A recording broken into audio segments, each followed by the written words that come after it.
If I had known who was standing on the other side of that door, I would have pretended I wasn't home. The knock came at 2:17 a.m., sharp and deliberate, the kind that doesn't belong in a quiet apartment hallway where everyone either sleeps or pretends to. I remember staring at the door, my hand hovering just inches from the handle, my heart beating faster than it should have for something so simple. No one visits at that hour. No one normal, at least. The hallway light slipped under the door frame in a thin golden line, and for a second, everything felt suspended, like the world was holding its breath with me. I told myself it was probably Mrs. Langley from 3B again, forgetting her keys, or maybe a delivery sent to the wrong unit. Something explainable. Something safe. That was my second mistake. My first was walking toward the door at all. The floor felt cold under my bare feet, grounding me in a way that almost made me turn back. Almost. But curiosity is louder than instinct sometimes. I unlocked the deadbolt. Then the chain. The metal clicked too loudly in the silence, echoing in a way that made my chest tighten. And then I opened it. He was standing there like he had been carved into the shadows themselves. Tall. Still. A dark coat clinging to him, damp at the edges, like he had walked through something heavier than just rain. His hair was pushed back, slightly disheveled, and his eyes, God, his eyes, were steady, focused, not surprised to see me at all. Like he had expected this exact moment. Like he had planned it. For a second, neither of us spoke. The hallway light framed him from behind, casting half his face into shadow, and I realized I couldn't hear anything anymore. Not the hum of the building, not the distant traffic outside, just the quiet sound of my own breathing. I need 5 minutes, he said, his voice low and controlled, the kind that didn't ask for permission. It wasn't loud. It didn't have to be. The words settled into the space between us like something permanent. I should have said no. I should have closed the door. I should have done 100 different things that would have kept my life exactly the way it was 10 seconds before. Instead, I hesitated. And that was all it took. He stepped forward, not fast, not aggressive, just certain, like the space already belonged to him. Like my apartment was simply the next place he intended to be. I stumbled back a half step without meaning to, my hand still gripping the edge of the door as it swung wider. The scent of cold air followed him in, mixed with something faintly metallic and unfamiliar, something that didn't belong in my world. He didn't look around the way a stranger would. He didn't take in the furniture or the photos or the small details that made this place mine. He moved like he already knew, like none of it mattered. The door clicked shut behind him with a quiet finality that sent a chill through me. I turned instinctively, my fingers brushing the handle, but before I could reach for it, I heard the soft, unmistakable sound of the lock sliding back into place. Not from me, from him. I froze. Slowly, I turned back around, my pulse hammering in my ears now, loud enough to drown out everything else. He was watching me, not with anger, not with impatience, just focus, calculated, controlled, like he was measuring something I couldn't see. You shouldn't have opened that door, he said, almost gently, and for the first time since this started, I felt it. Not fear exactly. Not yet. Something quieter. Something colder. The realization that whatever was happening, whatever I had just stepped into, wasn't an accident. And I had just let it in. My fingers twitched toward the door again, but I did not move. Something in the way he stood there told me that reaching for the handle would not change anything. The apartment suddenly felt smaller, like the walls had shifted a few inches closer without making a sound. Who are you? I asked, and my voice came out steadier than I felt. He did not answer right away. Instead, his gaze drifted past me, scanning the room in a slow, deliberate sweep, taking in the couch, the small kitchen counter, the framed photo near the window. Not curious, not impressed, just aware. Like he was mapping exits. Like he was removing them one by one in his mind. 5 minutes, he repeated, as if that explained everything. I swallowed, forcing myself to stay where I was instead of backing away again. You cannot just walk into someone's apartment, I said. Actually, he replied quietly, I can. The words were not arrogant. They were factual. That made them worse.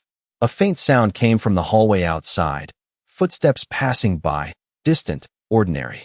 For a second, relief flickered in my chest. People were still out there. This was still my building, my world. But then I noticed something else.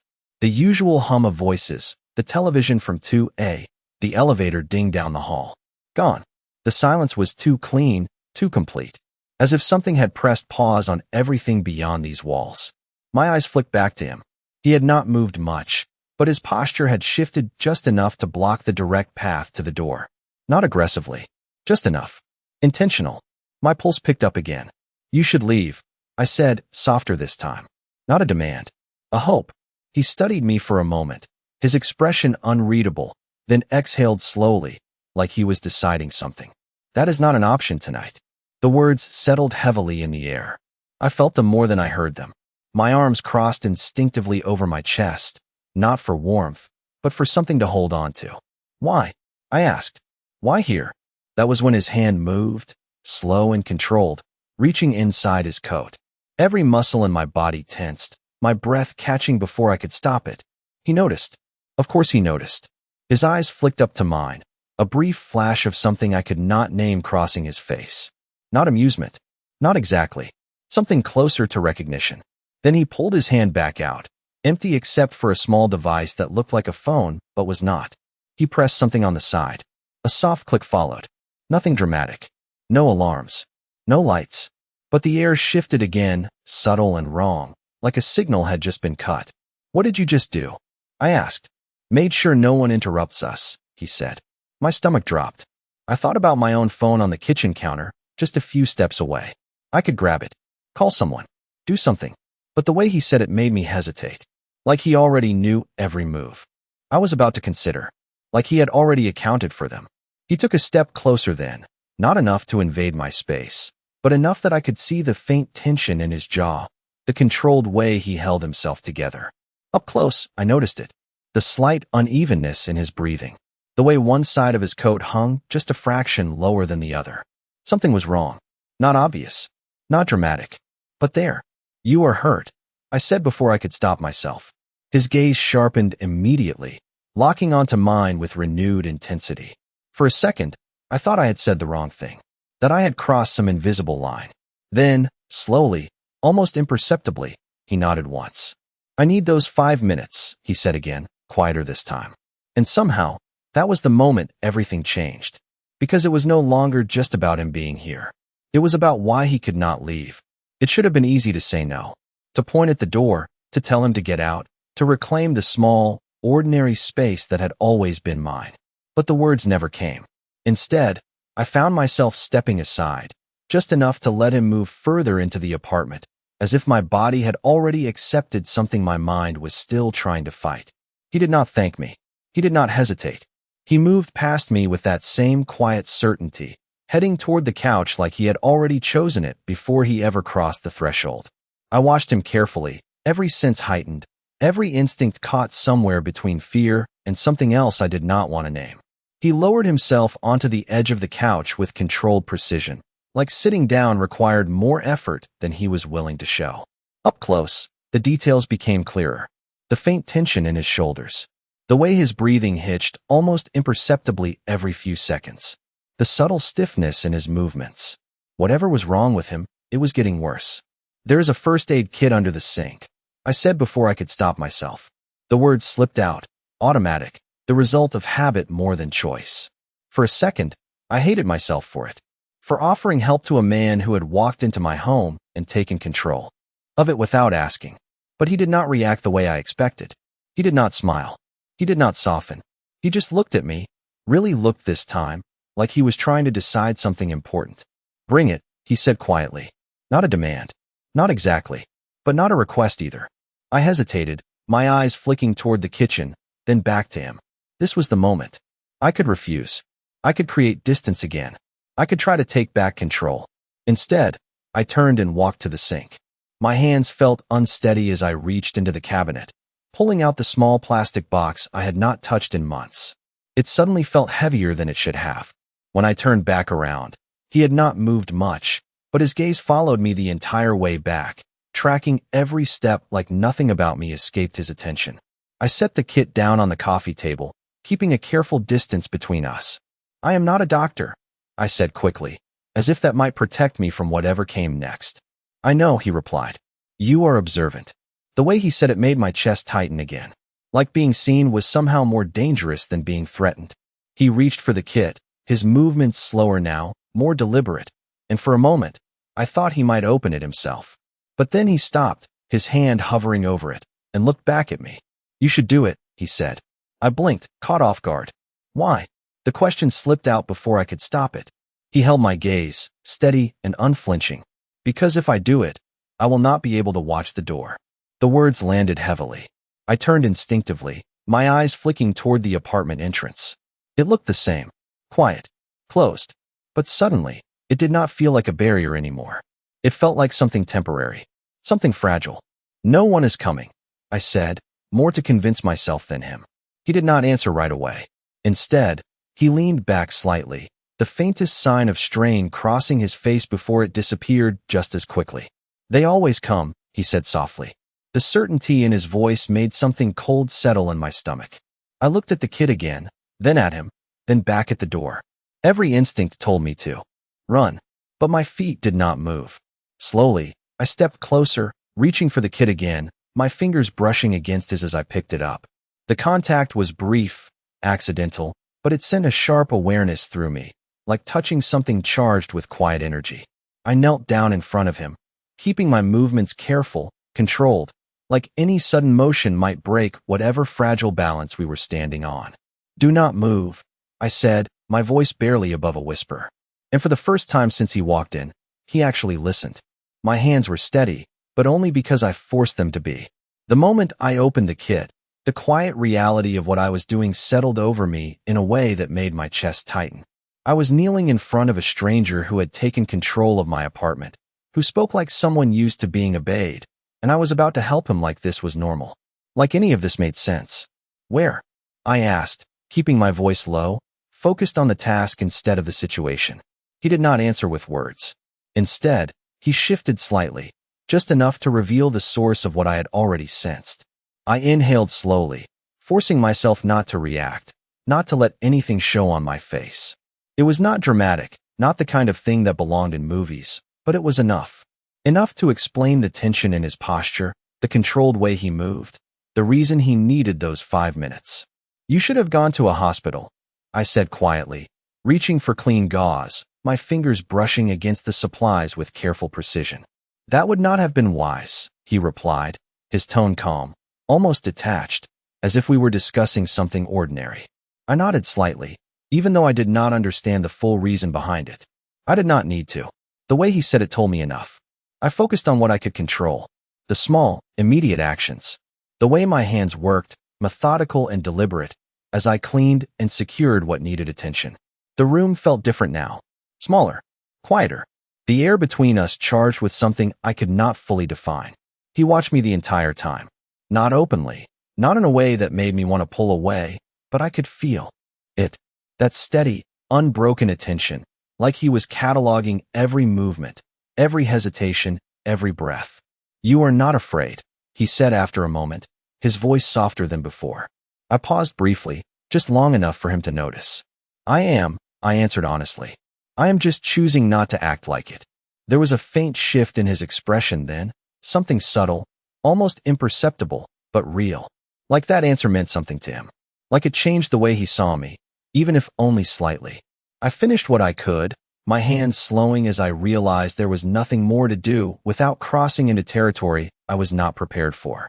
I leaned back just enough to create space between us again, my pulse still steady but louder in my ears now.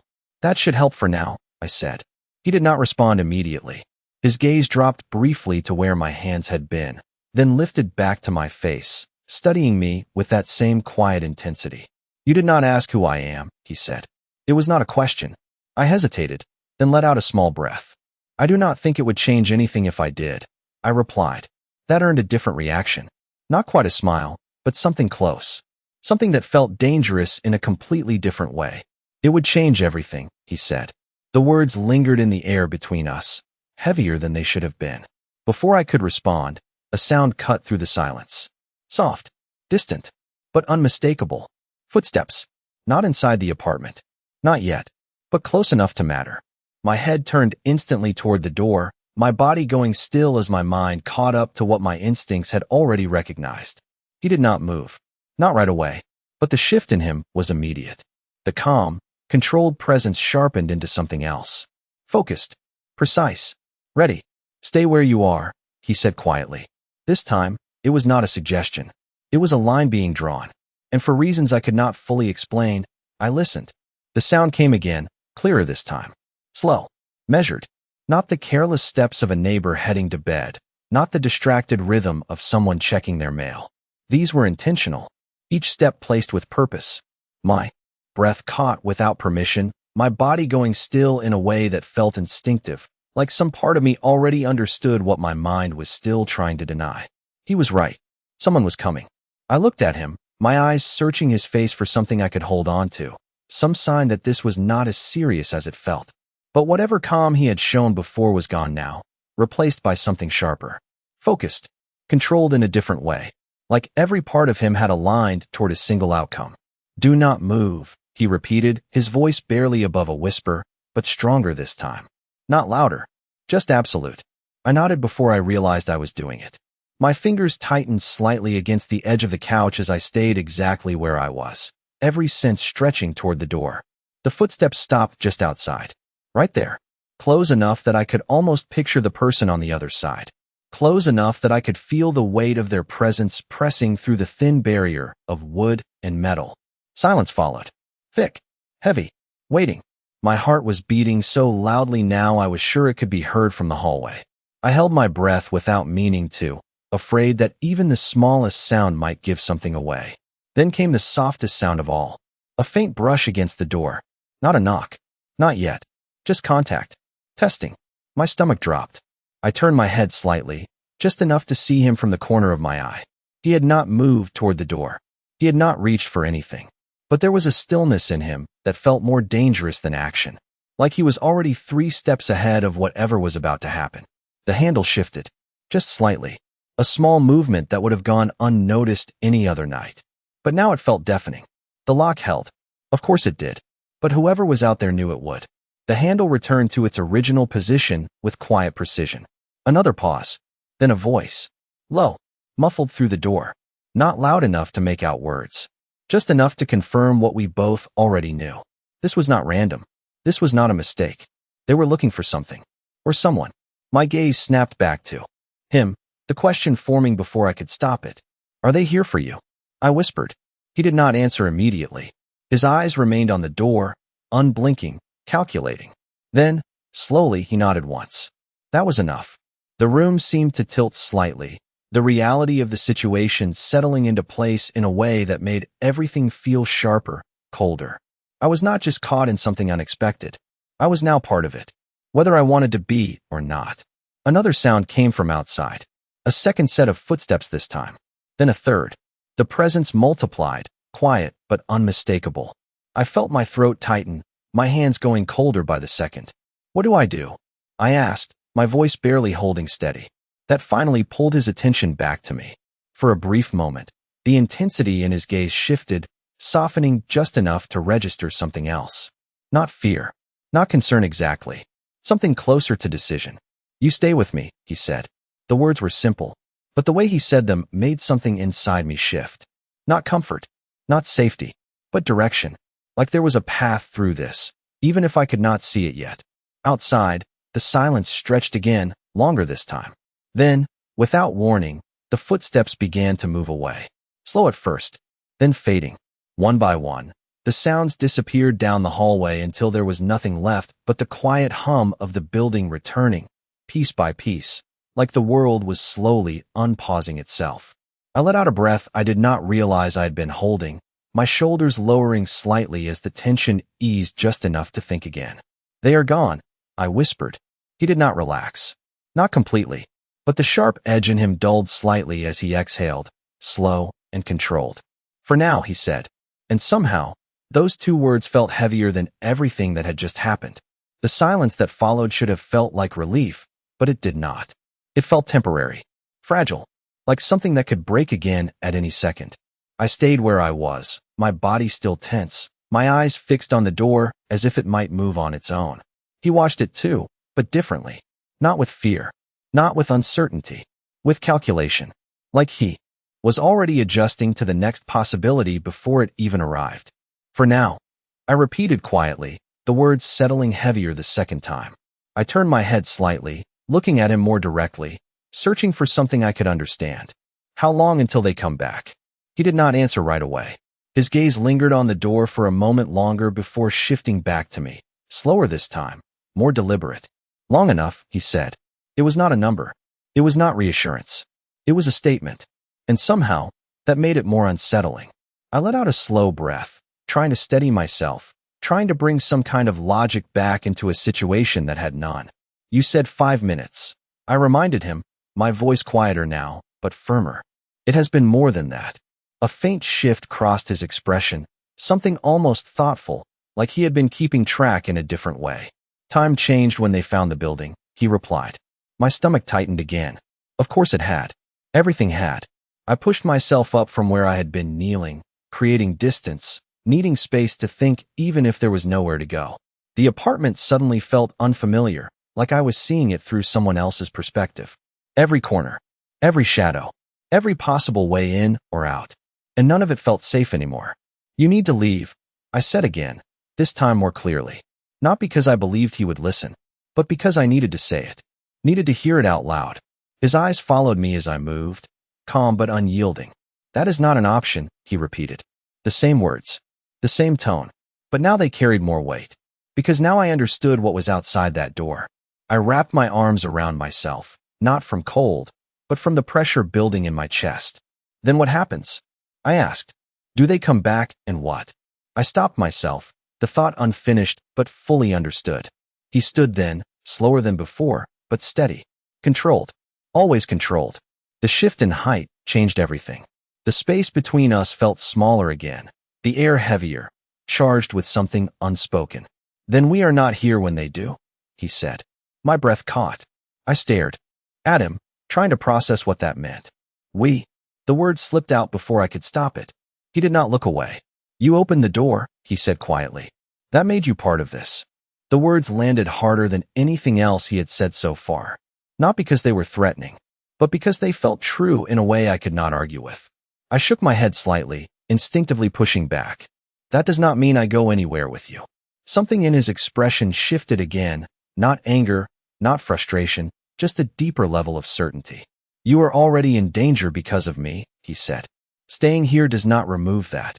I swallowed, my mind racing, trying to find another option, another outcome that did not involve following a stranger into whatever world he came from. But every thought led back to the same place. The footsteps, the silence, the voice outside the door. He was right about one thing. This was not over. My gaze drifted back to the entrance. The barrier that had felt so solid just minutes ago now reduced to something temporary. Something that had already been tested once.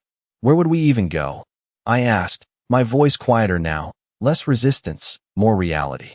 For the first time, something almost human softened in his eyes. Not warmth, but recognition. Like he understood exactly what it had cost me to ask that question. Somewhere they will not think to look, he said. Then, after a brief pause, he added, softer this time. Somewhere they cannot reach you. And for reasons I could not explain, that last part stayed with me more than anything else. I should have said no. I felt the word forming somewhere in my chest, rising slowly, fighting its way through everything else that had already shifted inside me. But it never reached my lips. Instead, I stood there, staring at him, at the quiet certainty in his eyes, at the way he spoke like the decision had already been made. Like I was just catching up to it. I do not even know your name, I said finally, my voice steadier than I expected. If I was going to follow him anywhere, I needed something. Something human. Something real. He held my gaze for a second longer than necessary, like he was measuring the weight of that question. Then he answered, Luca. The name settled into the space between us, simple, controlled, carrying more meaning than just letters. Luca. It fit him in a way I could not explain. Sharp, clean, uncompromising. I nodded slowly, repeating it once in my mind, anchoring myself to something I could hold on to. And I am supposed to just trust you, Luca? I asked. There was no accusation in my tone, just truth. He did not hesitate. No, he said. You are supposed to understand your situation. The answer hit harder than anything else he had said so far. Not comforting, not reassuring, just honest. My eyes dropped briefly to the floor, my thoughts racing, trying to piece together a version of reality that still made sense. But every path led back to the same place. The footsteps outside. The silence. The way the world had shifted the moment I opened that door. I looked up again, my decision not fully formed, but already moving in one direction. "If I leave with you," I said slowly, "I am not coming back here tonight." It was not a question. It was a realization. He gave a slight nod. "Correct." I swallowed, my chest tightening as I glanced around the apartment. My apartment. The couch. The kitchen counter. The small details that had always made this place feel safe, predictable, mine. And now it felt like something I was already losing. "I need a minute," I said quietly. He did not stop me. He did not rush me.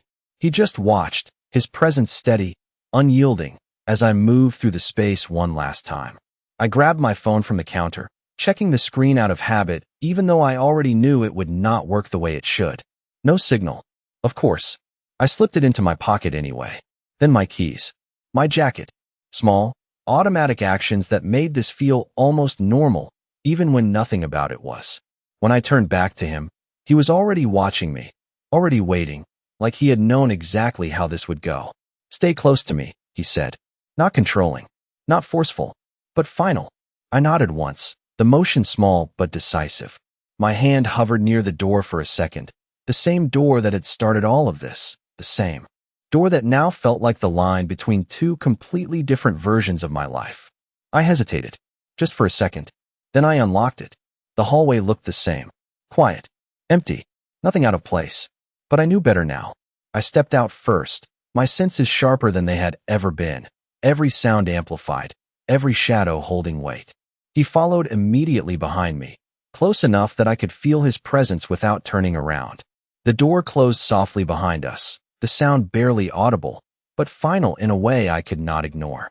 We moved down the hallway together, our footsteps quiet, measured, controlled. I kept my eyes forward, resisting the urge to look back, to second guess, to run back into the version of my life that had existed before tonight. "Do not look at anyone," he murmured behind me. "Just walk." I nodded slightly, even though he could not see it. The elevator was at the end of the hall. Too exposed. Too predictable. I slowed instinctively, my mind catching up to the danger before I could fully explain it. "Not the elevator," he said softly, confirming what I had already felt. We turned toward the stairwell instead. The metal door loomed ahead, plain and unremarkable, but it felt like crossing another line. Another point of no return. I reached for the handle, my fingers brushing the cool surface, and paused. Just for a second. Luca's voice came again, lower this time, closer. "Once we go through that door," he said quietly, "you do exactly what I say." I did not turn around. I did not argue. I just nodded once, my grip tightening slightly. Then I pushed the door open and stepped into whatever came next. The stairwell smelled faintly of dust and cold metal, the kind of place no one thought about until they needed it. The door clicked shut behind us, the sound echoing just a little too loudly in the narrow space. And for a second, I stood there, frozen again, my hand still resting on the handle like I could undo everything if I just turned it back. But I did not. I could feel him behind me, close enough that the air shifted with his presence, steady, controlled, always aware. "Down," Lucas said quietly. Not rushed, not panicked, just certain.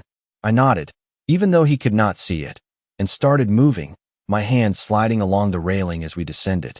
Each step felt louder than it should have, the soft thud of my shoes against concrete echoing in the enclosed space, amplified by the silence around us. I tried to match his pace without looking back, trying to follow the rhythm he set, calm and measured, like this was something he had done before, like this was normal for him. My breathing steadied gradually, falling into sync with the movement, but my thoughts did not. They raced ahead, jumping from one possibility to another, none of them ending well. "How many floors?" I whispered, my voice barely carrying in the quiet. "3," he replied immediately. Of course he knew. He knew everything. We reached the first landing, turning smoothly without stopping, the metal railing cool under my fingers. I glanced up instinctively, just for a second, toward the door we had come through. Still closed, still silent, but I did not trust it anymore. I kept moving, down another flight. The air grew colder the lower we went, the faint hum of the building's systems vibrating through the walls, grounding and distant at the same time. When we reached the second landing, Luca's hand brushed lightly against my arm, stopping me for a fraction of a second. "Listen," he murmured. I held still, my breath catching as I focused. At first, there was nothing, just the low hum, the faint echo of our own presence. Then I heard it. A door above, not ours. Another one, opening. The sound was soft, but unmistakable. My pulse spiked instantly, the fragile calm we had built shattering in an instant. Luca's hand remained on my arm, steady, grounding, holding me in place just long enough for the sound to pass. Footsteps followed. Above us. Moving. Not rushing. Not searching. Just moving. I realized then how thin the walls were. How easily sound traveled in this space. How close everything felt. Luca leaned slightly closer, his voice barely more than a breath. "Keep going. Do not rush." I nodded again, forcing my legs to move, even though every instinct told me to hurry, to get as far away as possible as fast as I could. But I trusted him, not because I wanted to, because I had to. We continued down the final flight, slower now, quieter, each step placed with more care than the last. The footsteps above faded gradually, moving in the opposite direction until they were gone. When we reached the ground level, the door to the exit stood just ahead, plain and unremarkable, like every other door that night had been before everything changed. I stopped just short of it, my hand hovering in the air again, that same hesitation rising up, stronger this time. Because this was different. This was not just leaving my apartment. This was leaving everything behind it. Luca stepped closer, his presence solid at my back, not touching, but there. Always there. "Open it," he said quietly. I closed my eyes for a brief second, steadying myself, then reached forward and pushed the door open. The night air hit me instantly, cool and sharp, carrying the distant sounds of the city back into my world. Traffic, voices, life continuing like nothing had happened. I stepped outside, the space opening up around me, but somehow, I did not feel freer. I felt exposed, vulnerable in a different way. Luca followed, the door closing softly behind us once again, sealing off the building like it had sealed off my old life. "This way," he said, already moving. I fell into step beside him without thinking, my eyes scanning the street, every shadow suddenly holding meaning. "Where are we going?" I asked, my voice low, careful. He did not slow down. "Somewhere safe," he said. Then, after a brief pause, he added, softer, "Stay close." And I did, because at that point, I was not sure there was anywhere else left to go. The city felt different at that hour, like it was hiding something just beneath the surface of its normal rhythm. Cars passed by, headlights cutting through the darkness. People moved along the sidewalks, distant and unaware, and yet none of it felt real anymore. Not after what had just happened. Not after stepping out of that building with him.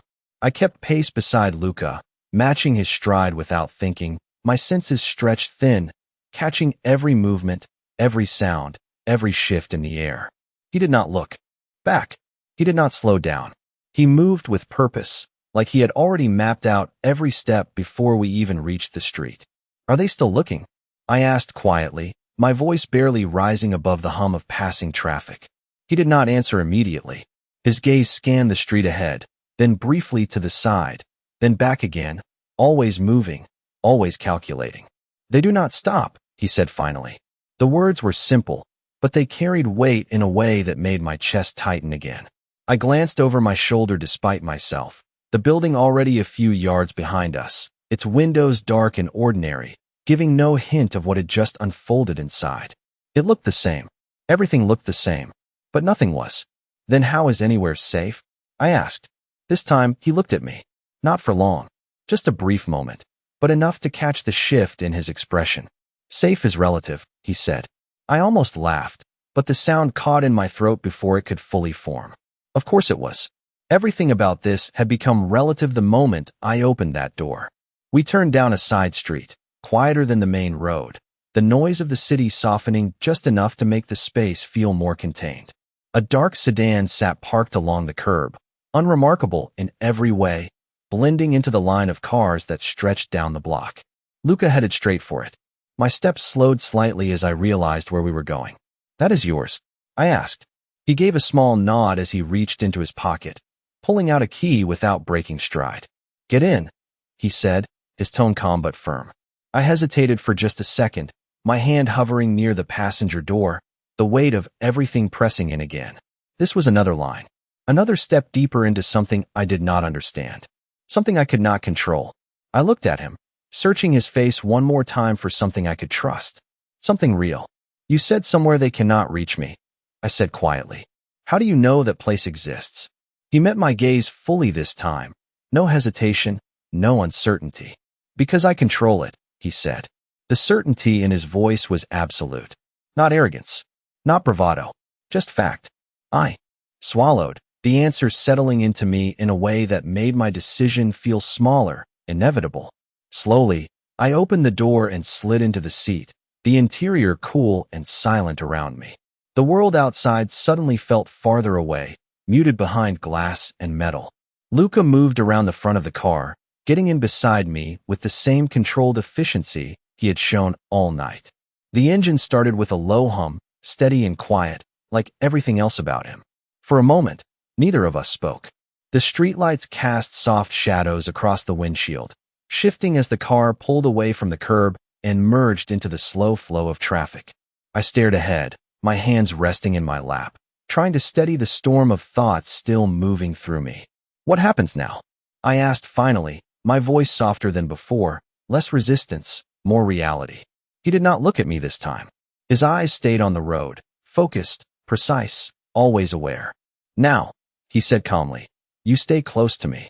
The words echoed in my mind, heavier than they should have been. Not a command. Not entirely. Something else. Something that felt like both a warning and a promise. I turned my gaze toward the window, watching the city pass by, familiar streets turning into something distant, unfamiliar, like I was already leaving behind more than just a place.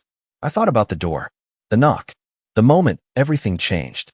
And I understood something then, clear and undeniable. I did not just let him in.